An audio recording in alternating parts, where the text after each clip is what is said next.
자, 우리 기지개 한번 쭉 빌게요. 기지개 한번 쭉 비세요. 쭉, 어우, 시원하다. 쭉 비세요. 예, 이 기지개가 혈액순환에 굉장히 도움이 되고, 여러분들이 오래 공부를 하고 하려면은 이 기지개라든지 스트레칭만 잘해도 건강 유지할 수 있다니까, 자주 한 4, 50분 만에 한 번씩은 쭉쭉 이렇게 펴면 좋을 것 같아요. 기지개를 쭉 피듯이 여러분의 삶이 활짝 펼 수 있기를 축복합니다. 오늘은 레위기를 좀 마무리하고, 여러분들이 제가 이 2부 예배를 보니까 저도 깜짝 놀랐는데, 우리 청년들은 조금 제가 늘 이게 좀 다 하려니까 늘 길게 설교를 하더라고요. 그래서 싫어할지 잘 모르겠는데 어른들이 의외로 우리 교회 어른들이 많이 이걸 듣더만요. 그래서 창세기, 출애굽기, 레위기, 민수기 이렇게 한 권씩 이렇게 해 나가고 있으니까 지금은 여러분들이 조금 잘 모르는 구약의 내용들이라서 좀 이해가 안 될지 모르겠지만 어느 순간에 열리는 순간이 있을 줄 믿습니다. 이게 이제 열리면 성경이 보여요. 성경이 보이면, 하나님이 보이면 내가 보여요. 세상이 보여요. 왜? 창조주, 크리에이터, 창조주가 보이면 그 창조하신 분이 만드신 작품이 읽혀져요. 뭐든지 작품은 작가를 이해 못하면 작품 이해가 안 되거든요. 그러니까 우리가 성경이 하나님을 아는 지식을 얻는 거기 때문에 성경을 자꾸 이제 알게 되면 하나님을 알게 되고, 그러면 하나님이 만드신 세상, 특히 하나님의 창조의 중심인 인간, 이걸 알게 돼요.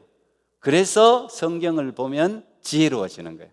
위즈덤이라는 게, 지혜라는 게 이게 공부해서 얻어지는 건 아닌데, 이 세상의 이치, 이걸 우리가 지혜라고 부르는데, 지식과 함께 knowledge는 여러분들이 배워서 얻는 거라면 wisdom이라는 것은 이거는 그냥 세상 돌아가는 이치이기 때문에 꼭 공부한다고 얻어지는 건 아니에요. 이는 창조주 하나님을 알 때 지혜가 얻어져요.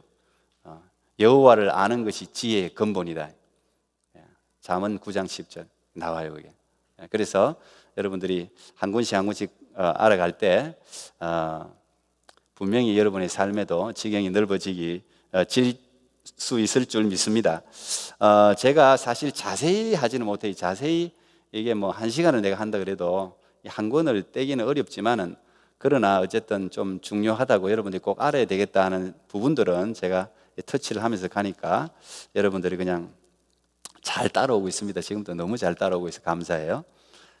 레위기는 우리가 거룩한 백성들, 구원받은 백성들이 하나님을 어떻게 만나는가, 그리고 이 땅에서 거룩, 즉 holy라는 게 구별하다는 뜻이 있는데, 구별된 백성으로서 어떻게 살아가야 하는가를 보여주는 게 레위기라고 제가 말씀을 드렸어요. 그죠? 레위기는. 그래서 하나님, 지금은 우리가 제사장이야. 우리가 제사장이기 때문에 누구나 하나님 앞에 나갈 수 있는 그런 은혜의 시대를 우리가 살아가요. 지금은 구약 시대가 아니기 때문에 예수님이 6월절 어린 양으로 단번에 속죄양으로 대속물이 되셔서 죽어주심으로 말미암아 하나님과 우리 사이에 가려졌던 그 지성소와 성소 사이에 가려졌던 막이 쫙 찢어지면서 위에서부터 아래로까지 쫙 찢어지면서 열리면서 대제사장이 1년에 한 번, 그것도 목숨 걸고 들어가서 하나님을 만나야 되었었는데, 우리는 이제 언제 어디든지 하나님께 나아가서 만나게 되는 그런 엄청난 은총의 시대를 우리가 살고 있는 건데, 그 하나님을 만난다는 것이 어떤 것인가에 대해서 레위기가 우리에게 설명을 하고 있다는 거예요. 그래서 제사제도, 지난주에는 제가 제사제도에 대해서 5가지 제사제도, 그죠? 생각납니까? 번제, 그죠? burnt offering, 번제부터, 그 다음에 grain offering, 소제, 그 다음에 또 sin offering, 속죄제, 그 다음에 또 뭐였어요? guilt offering, 속건제, 그 다음에 하나가 peace offering, 화목제. 요 5가지 제사를 제가 여러분에게 설명을 했습니다. 그러니까 그 제사라는 것은 오늘날로 치면 예배라고도 볼 수 있는데, 이렇게 제사 예배하는 것이 이렇게 어려운 과정들, 복잡한 과정들을 통해서 우리 죄가 용서받게 되었구나, 하나님을 만날 수 있게 되었구나, 죄가 그 정도의 희생, 피를 흘려야만, 그죠? 내 죄를 다른 동물한테 전가시켜서 그 동물이 내 대신 죽는, 내가 그 동물을 잡는 거예요. 내가 뿔에다가 하나님 내가 이런 죄를 지었는데 내 대신 이 수염소가 소가 아니면 비둘기가 죽습니다 하면서 안수하고 난 뒤에 내가 그걸 잡는 거예요. 그게 이제 죄의 대가죠. 죄의 싹은 사망이에요. 그래서 죽는 거예요.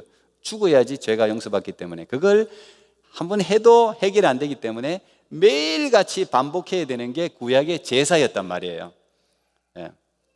그 제사에 대해서 설명했고 레위기에 다른 게 굉장히 많은데 제가 오늘 여러분들이 앞으로 계속해서 만나게 될 절기에 대해서 정리를 한번 해주겠습니다. 그게 레위기 23장에 나오는데 지금도 유대인들이 철저하게 지키고 있는 게 이 절기입니다. 피스트, 절기.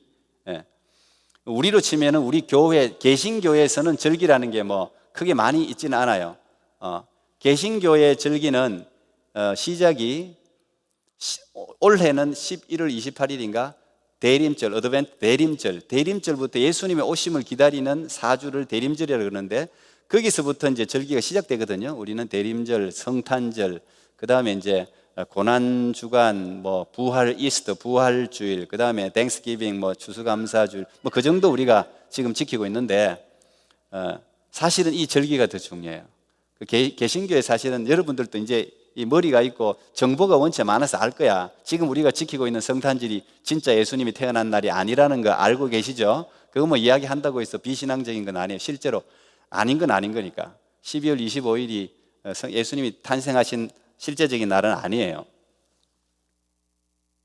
그것도 또 오르스독스 동방정교회와 서방정교회 카톨릭은 지키는 날짜도 다 틀려요. 우리는 이제 서방교회 전통을 따라서 12월 25일을 지키는데 동방교회는 1월 6일이 성탄절입니다. 그래서 좀 달라요. 그게 로마 콘스탄틴 대제가 이제 기독교를 공인하면서 사실은 로마에서 지키고 있는 엄청난 그 어떤 축제 날을 기독교적으로 성화한 겁니다.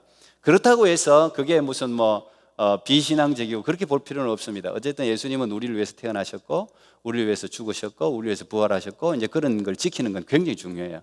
굉장히 중요한데 근데 하나님이 성경에서 실제로 딱 지키라고 한 게 레위기 23장에 나오는 또 신명기 16장에 나오는 이 절기입니다. 7가지 절기예요. 근데 이 7가지 절기가 굉장히 중요해요.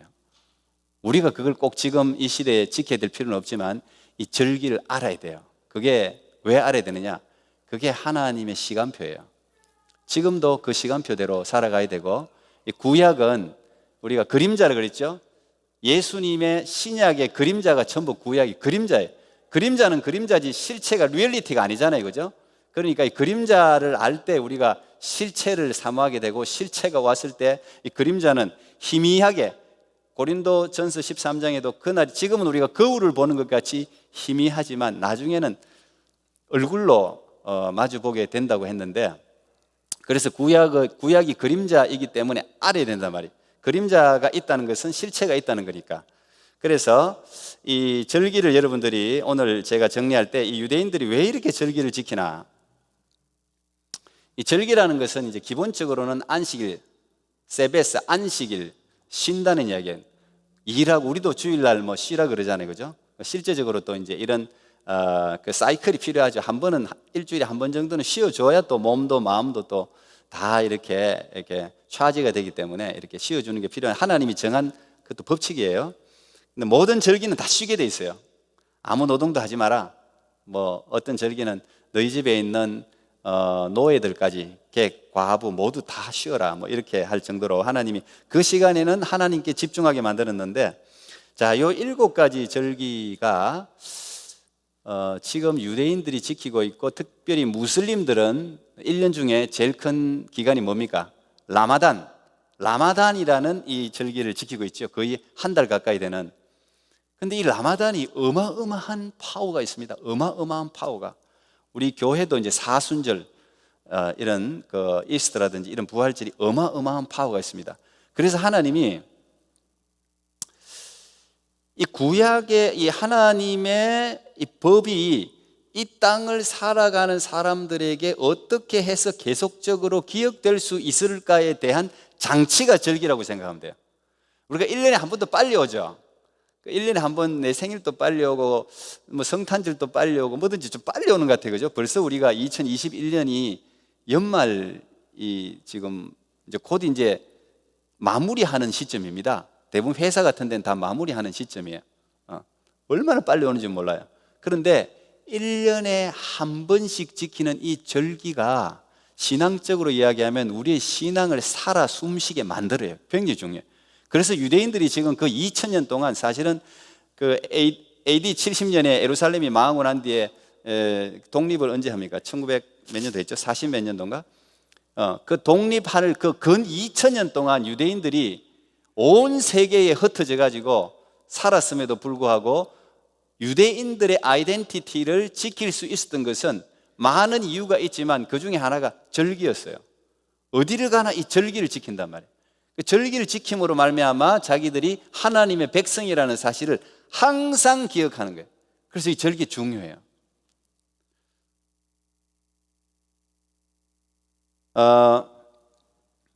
이 절기라는 게 하나님이 참 기가 막힌 장치를 우리 육신을 입고 있는 우리에게 해 주셨는데, 이게 분석해 보면 이 절기라는 효과가 굉장합니다. 정치적으로 보면 신명기 16장 16절에 특히 성인들 20세 이상 된 성인 남자들은 무조건 1년에 3번은 무조건 예루살렘으로 와야 돼요. 1년에 3번 절기, 유월절, 오순절, 장막절, 요 세 절기는 무조건 예루살렘에 의무적으로 보이라 그랬어요. 의무적으로. 빈손으로 와서도 안 되고 항상 제사도 드리고. 그게 이스라엘을 지키는, 남자들이 유럽에 살다가 아프리카에 살다가 1년에 3번 보이라니까 온단 말이에요. 그래서 오순절도 16개국에서 모여서 오순절 그 성령 임한 그때 16개국에서 모였다 그러잖아요. 모였단 말이에요.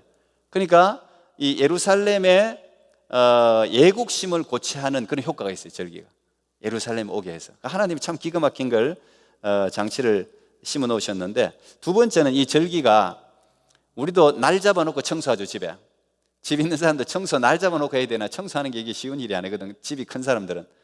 그런데 이 절기에는 항상 몸을 씻게 돼 있어요.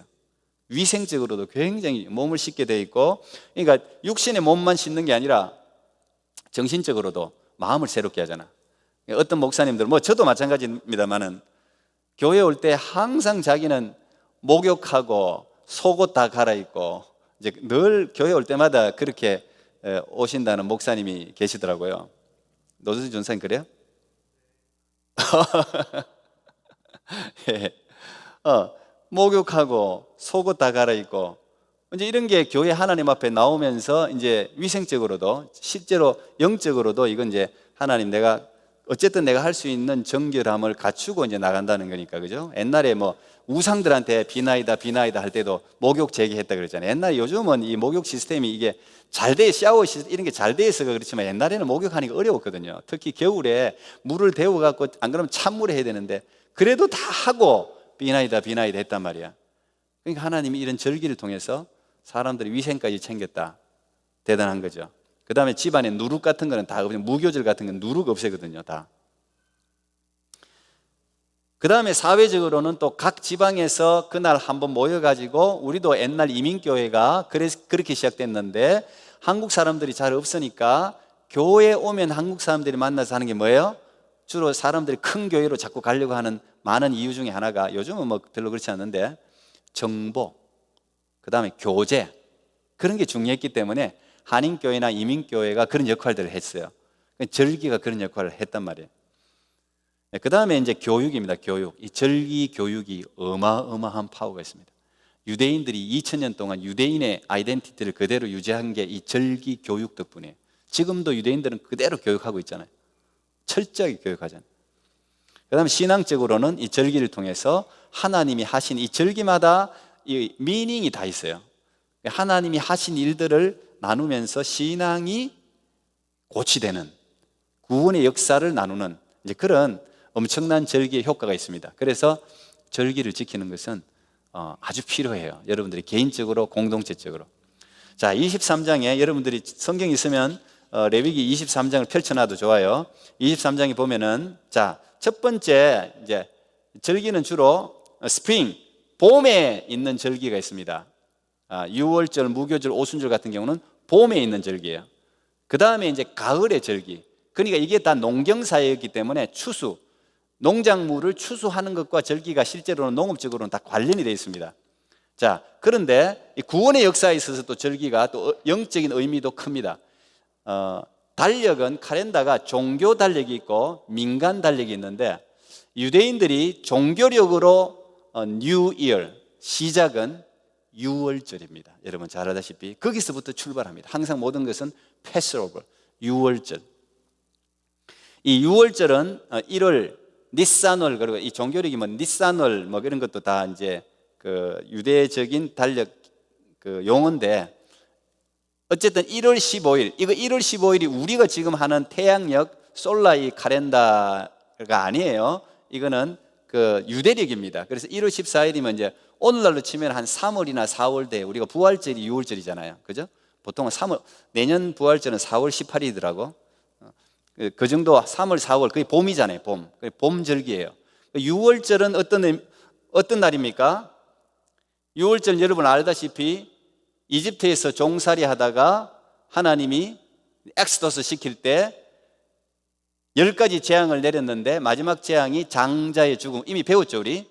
장자, 큰아들, 그 다음에 가축들 중에서 처음 난 거 다 죽이는 천사가, 여러분 죽음의 천사가 있습니다. 요즘 여러분 애니메이션이나 뭐 영화에도 그런 게 나오던데, 그 실제로 있어요. 실제로 그 성경에는 사자, 메신저라고도 하고 엔젤이라고도 하고 뭐 여러 이제 그룹이라고도 하고 천사에 대한 용어가 다 다른데, 천사들마다 역할들이 있습니다. 그런데 사람을 심판하는 죽음의 천사가 실제로 있어요. 앞으로 이제 예수님이 세컨 커밍 하기 전에 어마어마하게 많은 사람들이 죽어나갑니다. 어마어마하게 죽습니다. 전 세계 3분의 1이 죽는다고 하니 뭐 엄청난, 뭐 지금 아직 코로나가 그 정도를 죽이지 못했죠. 어마어마한 이제 대재앙이 일어나는데, 그런 죽음을 맡은 천사가 쭉 다니는데, 하나님이 죽지 않는 방법을 한 가지 설명하잖아요. 그게 어린 양, 1년 된 어린 양, 순전한 양을 잡아서 그 피를 저렇게 문설주에 딱 바른 집, 그 집, 그것도 문 밖으로 놓으면 안 돼. 문 안에 들어가서 집 안에 있어야 돼. 그 피를 바른 집은 내가 넘어가겠다. 피를 딱 보고, 아, 이 집은 하나님의 백성의 집이구나, 넘어간다. 그래서 애굽 사람들 중에서도, 이집트 사람들 중에서도 그 말을 듣고 피를 바른 집은 다 넘어간 거예요. 다 넘어가는 거예요. 그래서 패스오버, 넘어간다는 뜻이잖아요. 그게 6월절, 패사흐라고 이제 지금 그 히브리인들은 부르는데, 지금도 6월절을 얼마나 크게 지킵니까, 유대인들이?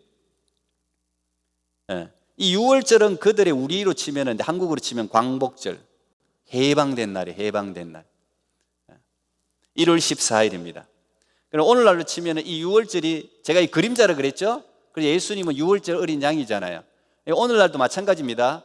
우리의 영혼에 예수 그리스도의 십자가의 피가 보이지 않으면 우린 다 지옥 가요.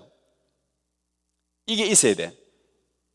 그래서 예수 그리스도의 보혈, 주의 보혈 능력이 또다, 주의 피 믿어, 우리가 이 찬양하잖아. 주의 보혈이 어마어마한 영혼을 결정하는 능력이 있습니다. 6월절이 그런 뜻이에요. 그런 뜻의 그림자, 6월절이 예수 그리스도로 인한 구원을 이야기해주는 그림자란 말이에요. 이게 1월 14일. 그 다음에 이제 무교절이라는 게 있습니다. 무교절.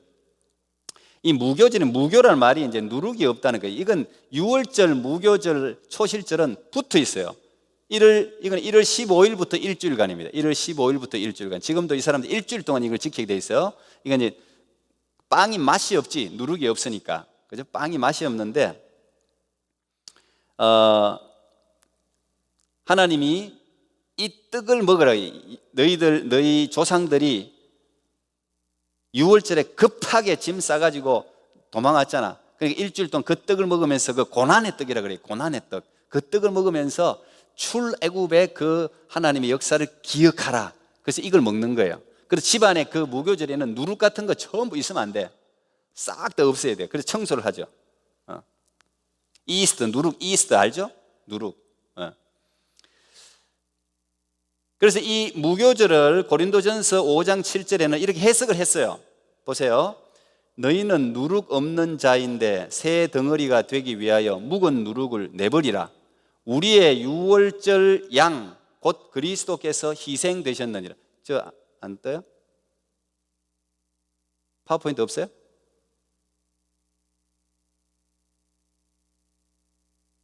아, 없었나? 예, 어쨌든 있었을 텐데. 태준이 없어요? 있어요? 있는데 왜? 예, 혜진아, 우리 딸 수고한다. 어제 졸업했습니다. 대학 졸업.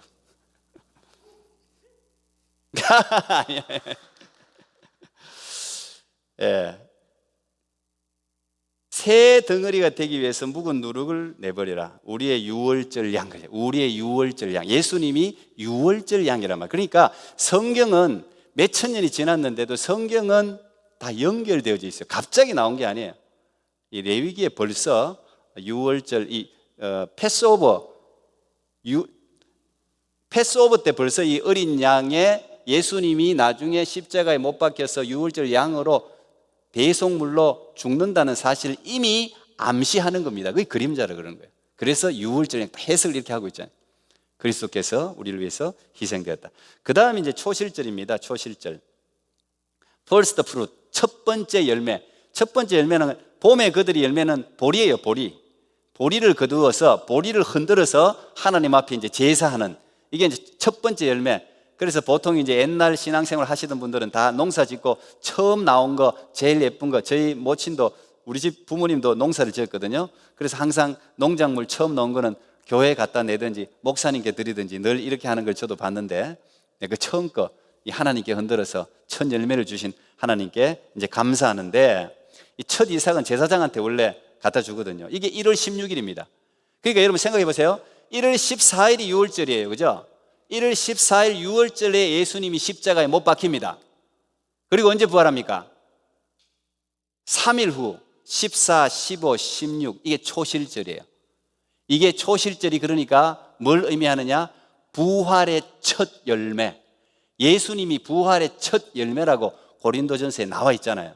이게 다 연결되는 거예요. 부활의 첫 열매 대신 예수 그리스도를 지금 이 초실절이 의미해 주고 있는 겁니다.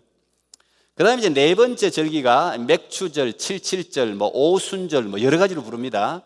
예. 맥추절이라고 할 때는 The Feast of Harvest, 추수의, 이때는 이거는 밀추수예요. 밀추수. 가을에, 이건 가을입니다. 이제 이거는 가을 절기인데, 예. 밀추수를 해서 하나님께 드리는 건데, 이 77절은 왜 77절이냐? 77, 77, 77. 그러니까 아까 초실절, first fruit, 첫 번째 열매를 하나님께 첫 번째 이렇게 싹을 하나님께 벤 그 날로부터 일주일이 7번. 무슨 말이겠죠? 77. 그러니까 날로 치면은 477. 7 times 7 하면 얼마예요? 윤미야? 윤미 맞지? 맞아, 아니야? 아니야? 유나. sorry. 아버지한테 혼나겠다. 그래, 유나야. 어디 사는지 모르겠지만 7 times 7 알지 너? 구구단을 외자. 자, 7 times 7 하면 얼마예요? 49잖아. 49 다음 날을 오순절이라 부르는 거예요. 그 순이 10일에 10일. 그래서 오순절이라고 부르는 거예요. 초실절부터 50일째 오순절. 그때가 밀을 추수할 때입니다. 예. 그 절기인데 이 77절이 굉장히 이제 유대인들이 지금 굉장히 중요하게 지켜요. 왜? 이때 모세가 호렙산에 올라가서 십계명을 받은 날이 77절이라. 이때라. 율법을 받은 날. 지금도 그렇게 기념해요. 율법을 받은 날. 지금도 유대인들은 회당에 모여서 이 77절이 되면 그 시나고그 있죠. 여러분들이 한번 관심 있으면 진짜 그 오르스독스 유대인들 동네, 여기도 저 베들스트 쪽에는 다 오르스독스 유대인들이 살잖아요. 그죠? 베들스트 쪽에. 그 유대인들 검은 모자 쓰고 다니는 사람들은 다 오르스독스입니다. 그 사람들 그 회당에 가면 77절에는 다 십계명을 읽습니다. 십계명을 읽고 지금도 십계명을 그들이 들어요. 왜? 십계명을 율법을 받은 날이니까. 중요합니다. 그 다음에 이 7절에 어떤 일이 일어났냐면 이제 오순절 펜타코스트라고 부르잖아요. 지금 펜타코스트 그 교파도 있는데 이 오순절이 사도행전에 나오죠. 오순절에 그들이 다 모였는데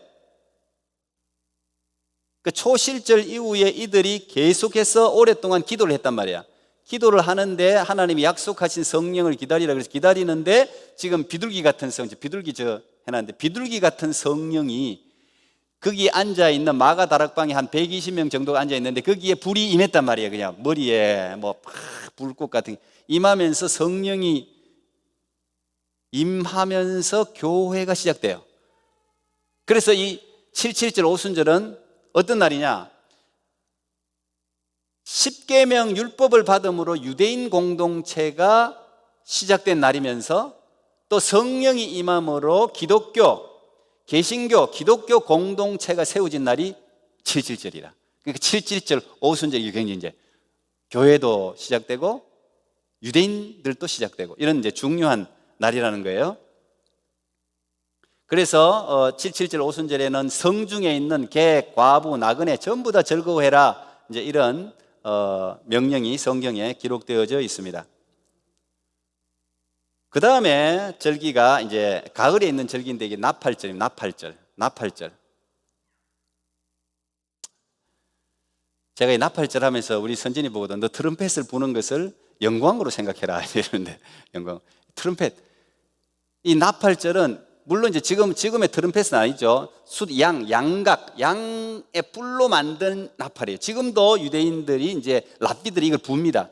팍 소리를 쫙 불면은 이 나팔절은 7월 1일인데요. 7월 1일인데 지금으로 치면 가을이죠. 한 10월 11월 우리 추수감사 그 정도 됩니다. 7월 1일인데 이 나팔은 여러 가지 역할을 했어요. 그죠?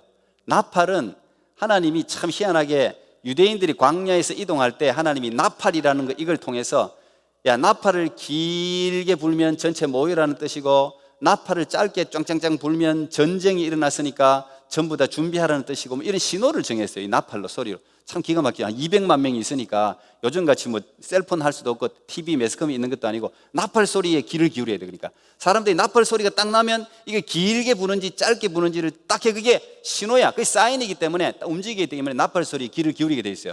전쟁이다, 누가 온다, 뭐 했다, 이거 다 나팔로 했단 말이죠. 근데 이 나팔절이라는 게 아까 종교력 릴리저스 칼렌더 말고 실제 일반 민간적 칼렌더로는 이게 해피 뉴 이어입니다. 지금도 유대인들은 이 나팔절이 새해의 시작입니다. 새해를 나팔을 쫙 불면서 뉴 이어 새해가 시작됩니다. 지금 그래요. 그러니까 이 나팔절은 하나님의 나라가 새롭게 시작된다는 의미가 있습니다. 그리고 예수님도 이 나팔절, 지금 공중에 저 예수님 재림하는 사진이 있는데 예수님이 공중에서 재림하실 때 세컨 커밍 하실 때 나팔을 불면서 오게 돼 있어요. 나팔. 데살로니가 전서 말씀 한번 볼게요. 데살로니가 전서 4장.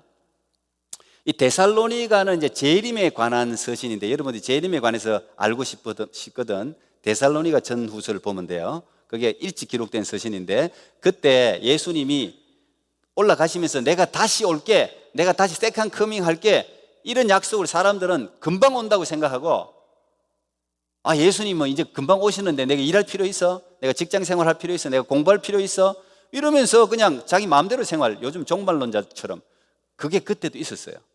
그래서 그런 사람들을 위해서 사도 바울이 야 예수님이 언제 재림하는 거는 몰라. 누구도 몰라.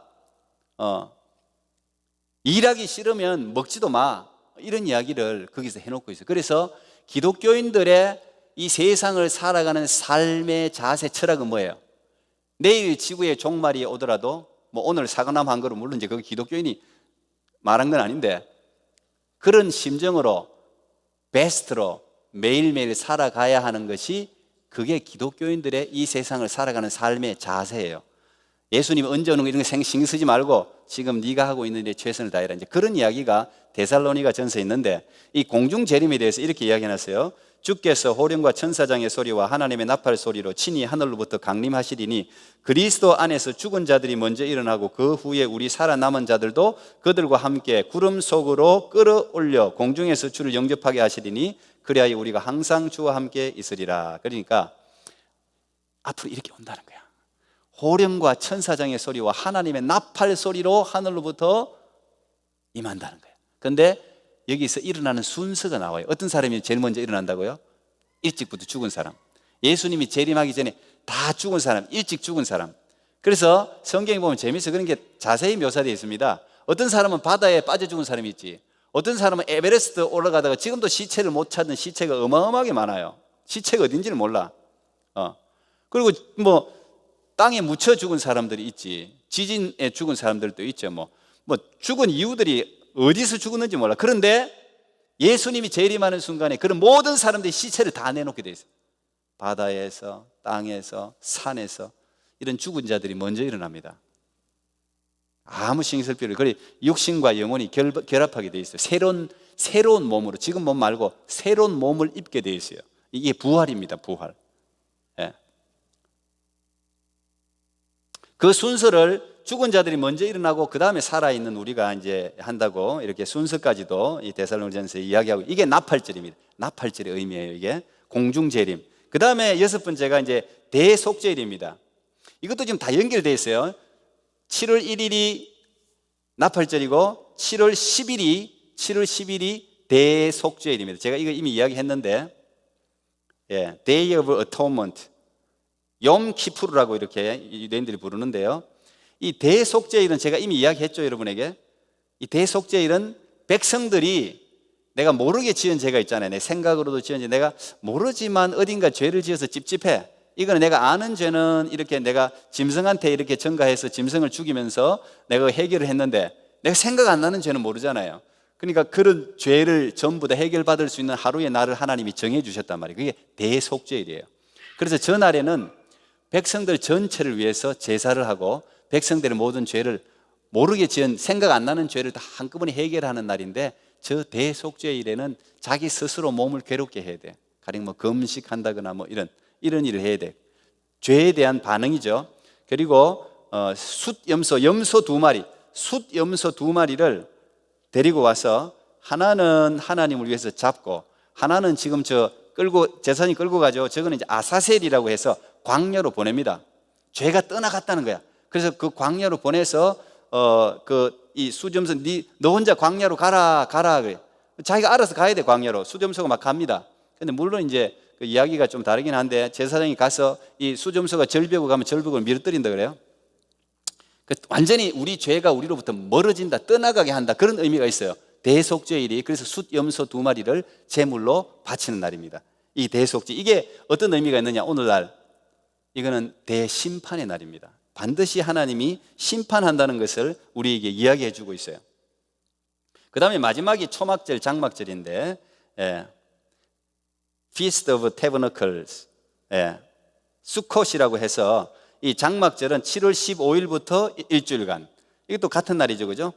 7월 15일부터 일주일간, 여러분 이건 봤을 거예요. 저도 여기 베이뷰에서도, 그거는 이제 리폼드 시나고그인데, 시나고그도 여러 가지가 있어요. 그 사람들도 장막절에 내가 보니까 이렇게 텐트를 칩니다. 텐트를 치고 저 위에 종려나무 가지라든지 뭐 여러 가지 가지들을 얹고, 그 안에서 이제 그들이 광야 생활, 사막을 40년 동안 헤맸잖아요. 그 생활을 생각하는 거예요. 그리고 애들까지 전부 다 그 광야에서 일주일을 지냅니다. 요즘 뭐 유대인들이 다 지내는지는 모르겠는데, 일주일을 지내면서 교육을 하는 겁니다. 하나님이 광야에서 어떻게 우리를 지키셨는지, 물도 없고 먹을 것도 없는데 하나님이 어떻게 우리를 구원하셨는지를 이 장막에서 그들 자녀들에게 가르친다는 거예요. 하나님이 그 장막에서도, 광야에서도, 사막에서도 우리를 구원하신 하나님이 앞으로도 우리를 구원하실 것이다. 이게 이제 장막절이에요. 이게 이제 마지막, 이게 절기죠. 자, 이 절기 시간표를 따라서 여러분 보세요. 6월절부터 해서 무교절, 초실절, 뭐 또 오순절, 나팔절, 속죄일, 초막절 7개를 이게 봄, 여름, 가을에 다 있어요 이게. 그런데 하나님이 딱 그 중에서 7개 중에서 유월절 1월이죠. 오순절 그 다음에 장막절은 7월이잖아. 여기는 봄이고 여기는 가을이고 여기는 여름이야. 다시 말하면 봄, 여름, 가을에 요 3번은 반드시 의무적으로 머스트로 와서 예루살렘에서 하나님을 만나야 된다. 그건 뭐예요? 잊지 말라는 거야. 잊지 마라. 항상 하나님이 하신 일들을, 하나님이 너희들을 이집트에서 어떻게 구원하셨는지를 기억해라. 그걸 계속해서 자녀들에게 들려주는 거예요. 그러니까 유대인들이 자기 정체성을 잊어버릴 수가 있습니까? 1년에 7번 아니라 3번만 교육해도 그게 절기가 중요한 거란 말이에요. 여러분들이 이 구원의 역사를 여러분들이 잊어서는 이제 안 되는 거죠. 자, 그 절기가 앞으로 여러분 성경을 읽으면 계속해서 등장합니다. 계속해서 예수님이 초막절에 어디 가셨다, 예수님이 유월절에 내려오셨다, 예루살렘으로 오셨다, 이런 게 다 이런 이유가 있다는 걸 여러분들이 이제 신약 성경을 읽어도 이해가 됩니다. 이 7가지 절기를 여러분들이 이 레위기 23장을 통해서 하나님이 절기를 주셨구나. 유대인들에게 절기를, 왜? 신앙을 잊어버리지 마. 하나님이 하신 일들 잊어버리지 마라. 그리고 그 절기가 결국은 예수 그리스도의 그림자다. 예수님이 이렇게 우리를 보호하시고 구원하시고 보호하시고 광야 같은 세상에서 함께 하시고 결국은 재림하시고 우리가 장막절에 축제를 한다, 이 말. 축제를 한다. 이제 이런 예수 그리스도의 그림자로서의 절기의 의미가 크다는 거 여러분들에게 짧은 시간이지만 제가 중요한 이야기를 한 겁니다. 자, 레위기 이제 1회가 끝내고 민수기인데, 자, 이제 민수기는 오늘은 제가 개요하겠습니다. 민수기는 이제 넘버스라고 해서 넘버스, 영어로는 넘버스 그럽니다. 그러니까 이 숫자는 거 아니고 숫자. 무슨 숫자? 인구 조사, 인구 센서스, 인구를 조사한 책이다 이 말이에요. 원래 이 민수기는 원래는 광야에서 이런 뜻입니다. 광야에서. 항상 히브리어 이 책 제목은 항상 제일 먼저 히브리어 글자에서 나와요. 태초에 in the beginning. 그래서 창세기가 되는 거고 그런 식인데 원래는 광야의 책이에요. 우리가 자, 하나님이 이스라엘 백성들을 홍해를 건너서 구원하셨는데 그 다음에 그들이 다닌 길이 광야길이에요. 도대체 이 광야에서 무슨 일이 있었는가? 아니, 광야가 그들이 이집트에서 가나안까지 가는데 사실은 그냥 바로 직진하면은 11일 걸린답니다. 11일. 11일이면 도착할 가나안을 하나님이 왜 40년 동안이나 광야를 헤매게 했을까? 도대체 광야에서 지난 여름에 네가 한 일을 나는 알고 있다. 뭐 그런 거야.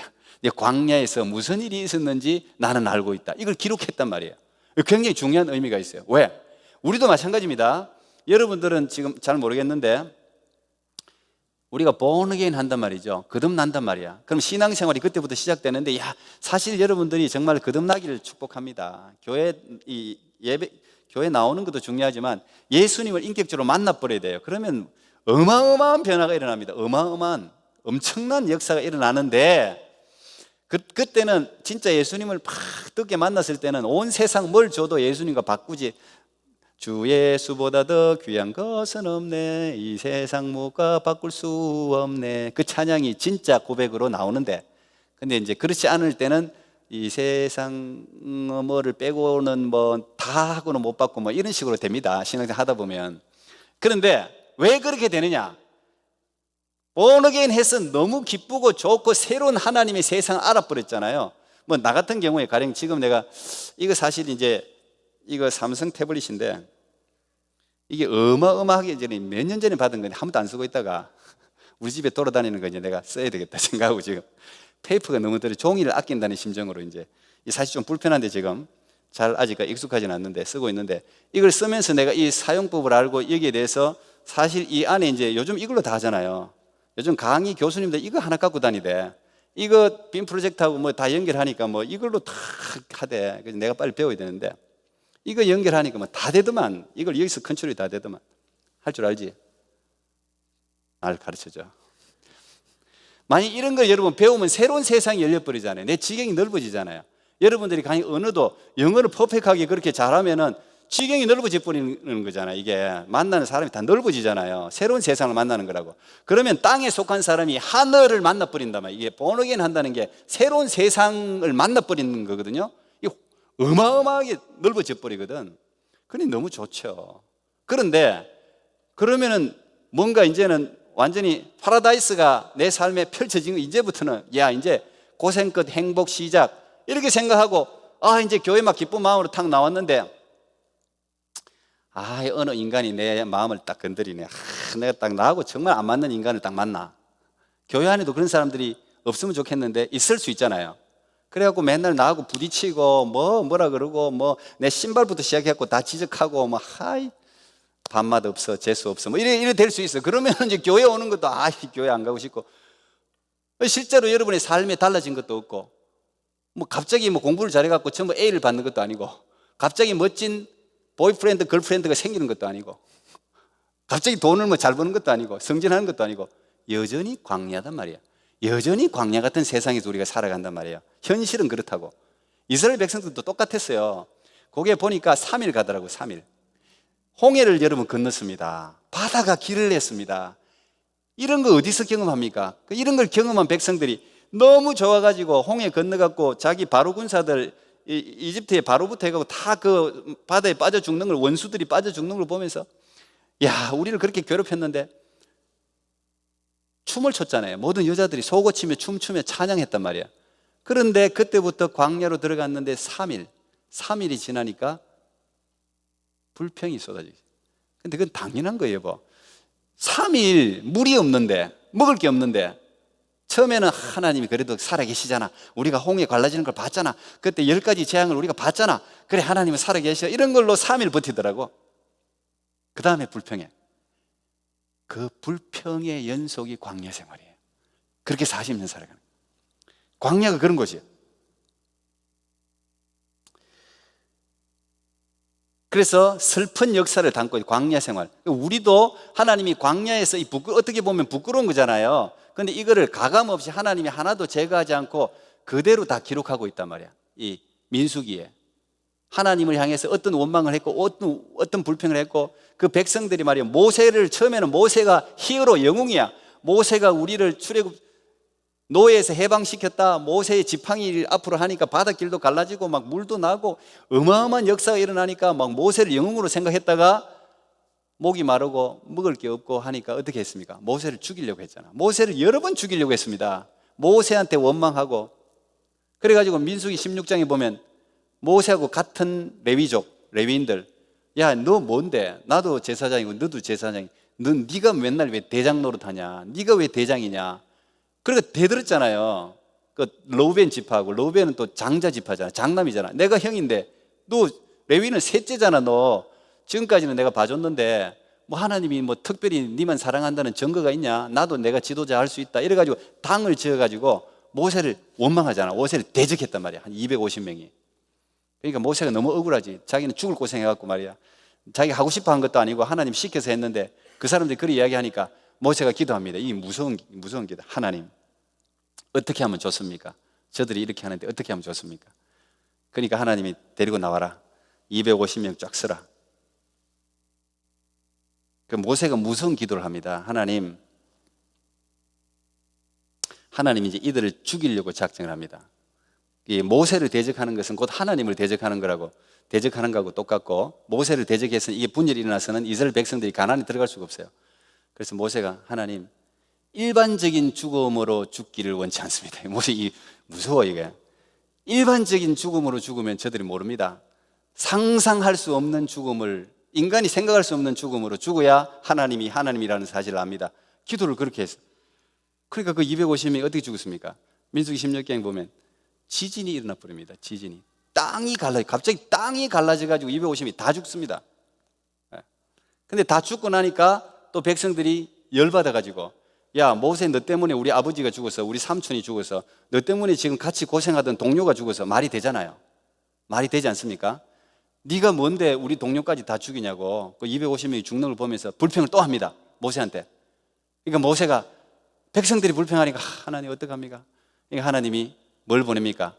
이런 코로나 같은 전염병을 부릅니다. 이 코로나가 아니고 델타 변이를 보냈을 거야 아마. 델타 변이를 보내갖고 14,700명이 죽습니다. 그게 민수기 16장이.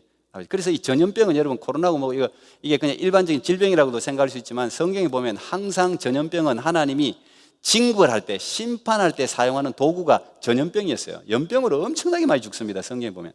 어쨌든 이 민수기가 그런 광야에서의 아픈 이야기들을 기록하고 있는 게 민수기예요. 그 민수기가 그들이 광야 생활을 40년 하게 된 결정적인 이유가 제가 오늘 제목을 세대 교체를 할 수밖에 없다, 체인지 할 수밖에 없다. 그 고생에서 나온 사람들, 처음에 인구를 하나님이 조사하라 그랬어요. 인구 몇 명인가 헤아려봐라. 근데 나이 20세 되고 남자만 헤아렸어요. 여자하고 아이들은 카운트가 안 돼요. 남자만 헤아렸더니 첫째 민수기 1장에 나오는데, 그래서 이제 민수기라고 넘버스라고 하는데 60만 3,550명이었어요. 12지파 다 합해갖고.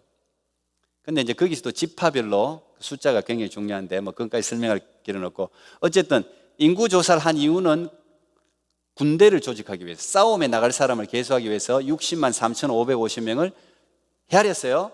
그리고 난 뒤에 이들이 쫙 전진해갖고 빨리 갔습니다. 여러분 지도를 보면 가데스 바네아까지 빨리 가가지고 12명을 뽑아갖고 가나안 벌써 다 왔어요. 마음이 잘 맞아가지고 가나안에 와서 가나안 땅이 도대체 어떤 땅인가 모세가 정탐을 시킵니다. 스파이들 보낸 거죠. 스파이들 12명 보내가지고 그 땅을 쫙 구석구석 차리고 그 땅에 있는 식물들도 가지고 와라. 오늘날로 치면 사진 찍어 와라, 녹음해 와라, 녹화해서 와라 뭐 이럴 텐데 그때는 그런 게 안 되니까 실물을 보여줘야 되니까 그 땅에 자라는 열매들을 가지고 와라. 그래서 열매 포도나무 얼마나 큽니까? 그걸 두 사람이 이렇게 메고 오잖아요. 그만큼 젖과 꿀이 흐르는 땅이라는 게 확인을 합니다. 12명이 확인을 하는데 와서 이제 보고 리포트가 중요해요.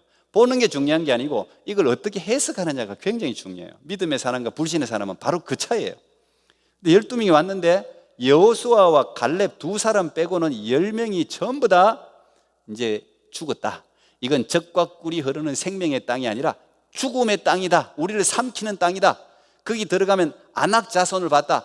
거인들을 봤다는 거예요. 거인들이 그때 있었나 봐요. 거의 골리앗 같은 키가 2m 30 이렇게 되는 사람들. 그런 사람들 우리가 절대 저 땅 차지할 수 없다. 우리 갔다 그러면 그 사람들은 다 죽는다.